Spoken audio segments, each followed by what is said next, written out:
O que faremos em nome do Pai, do Filho, do Espírito Santo. Amém. Boa noite. Meu nome é Wellington, faço parte desse grupo de oração, sirvo no Ministério de Formação, participo desse grupo de oração há quase 10 anos. Já afirmo com toda certeza, e com a certeza de quem participa há tanto tempo assim vai confirmar também, pouquíssimas vezes, nesses 10 anos de que eu participo, esse grupo de oração atingiu um grau de espiritualidade tão alto como hoje. Amém. Glória a Deus.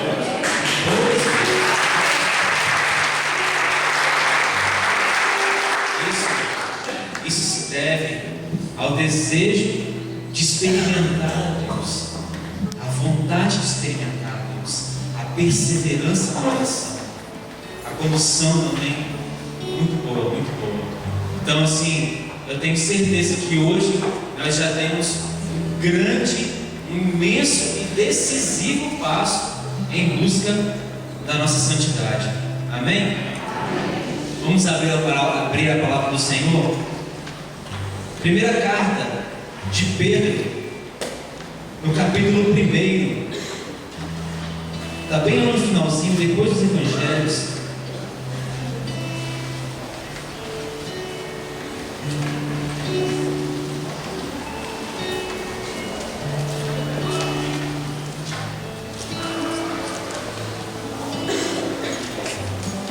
Na Bíblia Ave Maria, a página é 1543.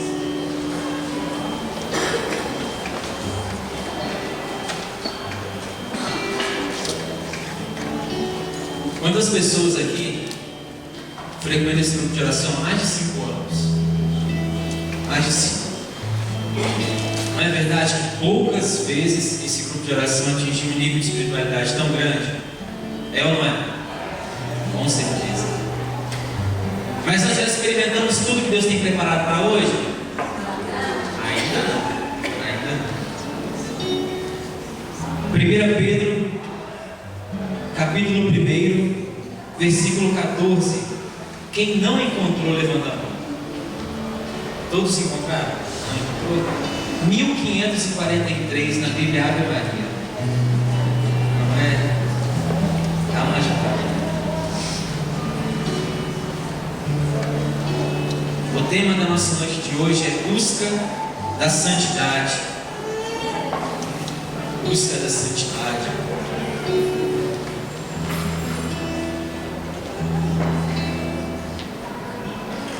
Pedro ele escreveu essa carta para o povo que ele chamou de eleito, de escolhido por Deus para obedecer a Jesus Cristo. Escreveu essa carta a um povo que ele chamou de eleito e escolhido de Deus para obedecer a Jesus Cristo e receber por prêmio e como herança a salvação conquistada por Jesus. Conquistada, diga-se de passagem, por um alto preço. Podemos ler versículo 14. A maneira de filhos obedientes, já não vos amoldeis aos desejos que tinhais antes, no tempo da vossa ignorância. A exemplo da santidade daquele que vos chamou, sede também vós santos em todas as vossas ações, pois está escrito: sede santos, porque eu sou santo. Se invocais como Pai aquele que sem distinção de pessoas julga cada um segundo as suas obras, vivei com temor durante o tempo da vossa peregrinação, porque vós sabeis que não é por bens perecíveis, como ouro e prata, que tendes sido resgatados da vossa vã maneira de viver, recebida por tradição de vossos pais, mas pelo precioso sangue de Cristo, o Cordeiro imaculado e sem defeito algum, aquele que foi predestinado antes da criação do mundo e que nos últimos tempos foi manifestado por amor de vós. Por ele, por Jesus Cristo, tendes fé em Deus, que o ressuscitou dos mortos e glorificou, a fim de que vossa fé e vossa esperança se fixem em Deus. Palavras do Senhor. Palavras do Senhor. Graças a Deus.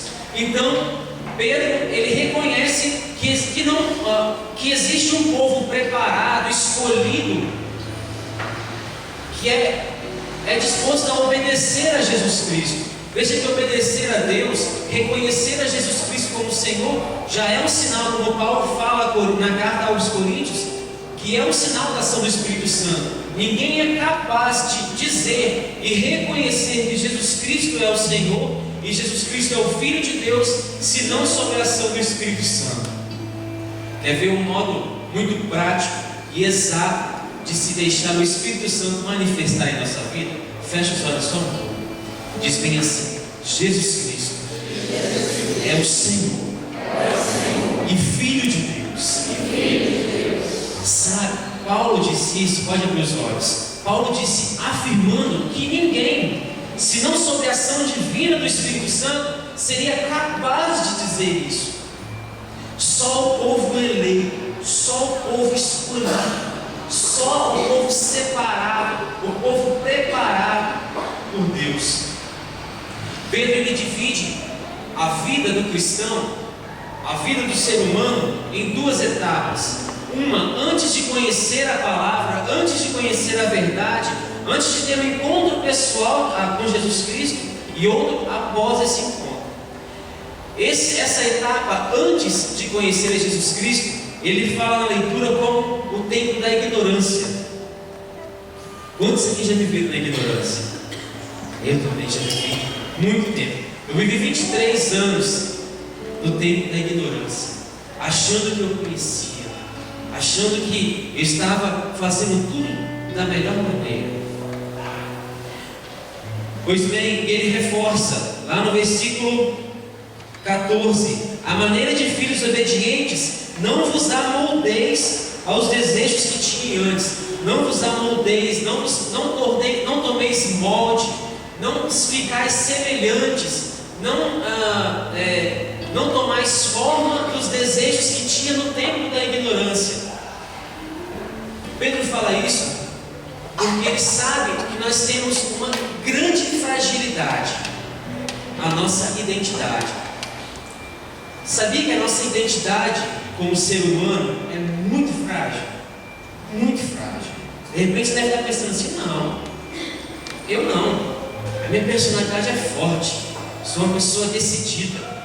Ou você deve estar pensando: fulano tem personalidade forte.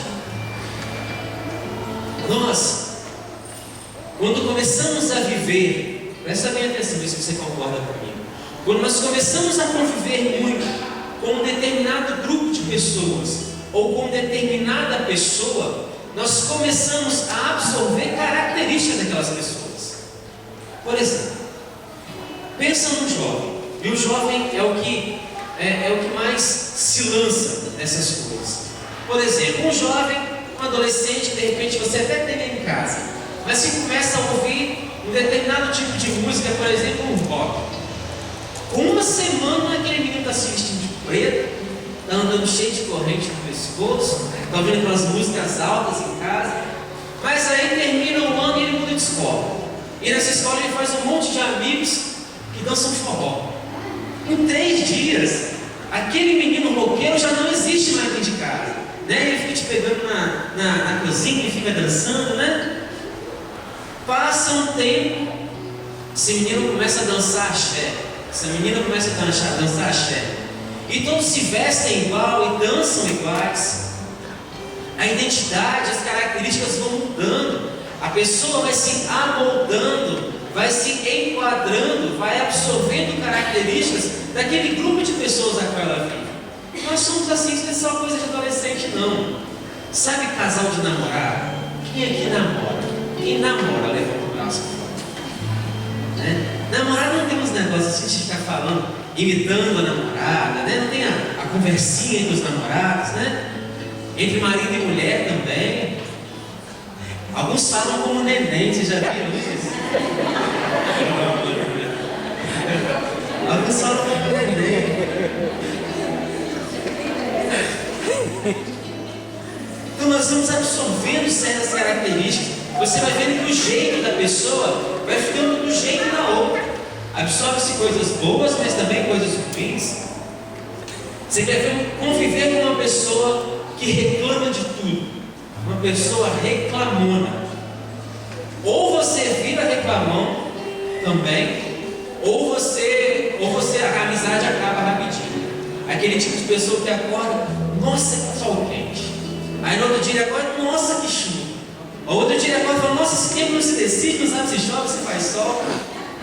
Pessoa que reclama de tudo. Eu sou uma das pessoas que eu não consigo cultivar amizade assim. Eu odeio gente que reclama, que faz bochicho, não gosto dessas coisas. Mas nós temos essas características de absorver muito rápido as características do outro.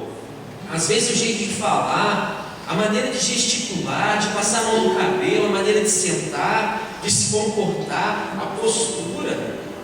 Isso revela uma fraqueza que nós temos na nossa identidade. E que Paulo, assim como Pedro fala nesse trecho, Paulo fala a Colossenses, no seu capítulo 3, no versículo 2, ele diz bem assim: afeiçoai-vos às coisas lá do céu. Buscai afeiçoar, tomar afeição, tomar semelhança com as coisas do céu, e não com as coisas da terra. Vocês já viram como que o pecado desfigura uma pessoa?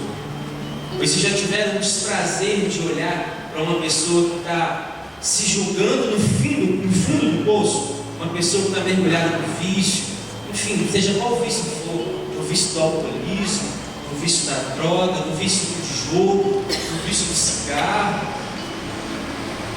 Essa pessoa, ela é desfigurada pelo pecado. O pecado roubou a identidade, roubou a dignidade dessa pessoa. Mas existe um chamado, uma exortação feita por Pedro, que segue lá no versículo 16, bem assim. Desculpa, no versículo 15. A exemplo de santidade daquele que vos chamou, sede também vós santos em todas as vossas ações, pois está escrito: sede santos, porque eu sou santo. Veja bem, se nós temos uma fraqueza revelada em nossa identidade, se nós temos a capacidade e a fragilidade de absorver dos outros características pessoais, pessoas a qual nós convivemos ou a qual admiramos, se nós começarmos a conviver mais intensamente com Jesus, o que acontecerá? Nós absorveremos a santidade dele. A santidade de Deus passará por nós. O carisma de Jesus passará também por nós. E não basta você estar na presença todo o tempo e falando e rezando. Não, o simples fato de você estar na presença de Jesus, quer você queira, quer não, a santidade de Deus assim já transformará a sua vida, com certeza. Seguindo, ele diz bem assim,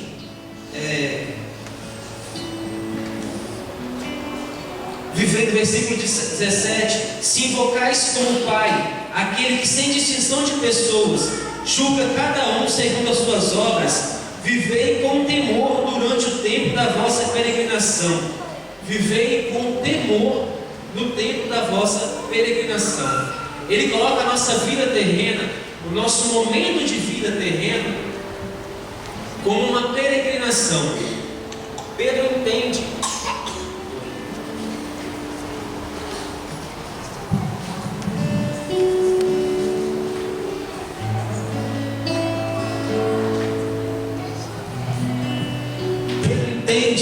E reforça que nós estamos em uma peregrinação e nós temos um objetivo, nós temos um lugar para chegar, que é o céu. E durante essa peregrinação, durante essa vida, ainda no exílio de Deus, que nós devemos viver no temor, não ferindo aquele que nos ama, guardando as verdades que Deus colocou no nosso coração, guardando os princípios que Deus mesmo plantou em nosso coração. Quando fala vivei com temor, o temor a Deus é um dom do Espírito Santo. e quer dizer não ferir a santidade de Deus intencionalmente. E lá em Colossenses capítulo 3, no versículo 5, diz bem assim: mortificai os vossos membros porque é terreno. Se nós conseguirmos mortificar os nossos membros, mortificar a nossa vontade para aquilo que é terreno e passageiro, e começar a afeiçoar, a desejar, a buscar aquilo que está no céu, nós alcançaremos o nosso objetivo. Só uma pergunta, feche os teus olhos porque isso é muito pessoal. Qual é o seu objetivo? Quantos aqui têm o objetivo do céu? Levantam a mão. Não existe outro objetivo para o cristão. Não existe outro objetivo. Não deverá existir, não poderá existir outro objetivo para o cristão se não alcançar o céu. Seguindo lá, versículo 18: pois vós sabeis que não é por bens perecíveis como ouro e prata que tendes sido resgatados da vossa vã maneira de viver, recebida com tradição de vossos pais, mas pelo precioso sangue de Cristo. Não foi a preço de dinheiro, não foi a preço de moeda. Naquela época ainda se cultivava, ainda se tinha muitos escravos, e era comum o comércio de mão de obra, o comércio de escravos. E também a liberdade podia ser comprada naquela época por dinheiro. Mas Deus, Jesus Cristo, comprou a nossa liberdade, comprou a nossa salvação, não a preço de ouro, não a preço de prata, mas por um preço que ninguém, mesmo que quisesse, não poderia dar. O preço do sangue do Filho de Deus. Por isso é que eu te digo com toda certeza: não aceite quando alguém disser para você que você não tem valor algum. Não que você precise discutir, não que você precise se alterar, não que você precise colocar Deus no meio dessa discussão, mas saiba, principalmente se hoje você se vê como uma pessoa desvalorizada em qualquer segmento da sua vida, seja no segmento profissional, afetivo, espiritual, saiba que você tem um valor, que Deus mora em você, que Deus morreu por você, que foi pago por você, mesmo antes de você nascer, mesmo antes de você cometer os pecados que você ainda vai cometer. Deus já pagava um alto preço, quer você queira, quer não, independente se você o iria reconhecer como Senhor ou não. Ele morreu por você, pagou um alto preço por você. Todo o sangue foi colocado para fora por você, para que hoje, mais de 2 milênios, mais de 2.000 anos depois, você pudesse ter a certeza, e eu pudesse te afirmar com toda a certeza da minha alma, que Jesus te ama, e que você é a pessoa mais amada nesse momento. Amém? Amém. Vamos ficar de pé. Queria só ler mais um trecho para vocês, do que Pedro ainda escreve no início do capítulo 2, no seu versículo 2, ele diz bem assim: como crianças recém-nascidas, desejai com ardor o leite espiritual que vos fará crescer para a salvação. Assim deve estar o nosso coração antes desse momento de oração, desejoso por esse leite espiritual que nos fará receber a salvação. Feche os seus olhos e tenha certeza: Deus te consagrou, Deus te escolheu, Deus te separou, Deus te privou de inúmeras outras coisas. Ele te consagrou.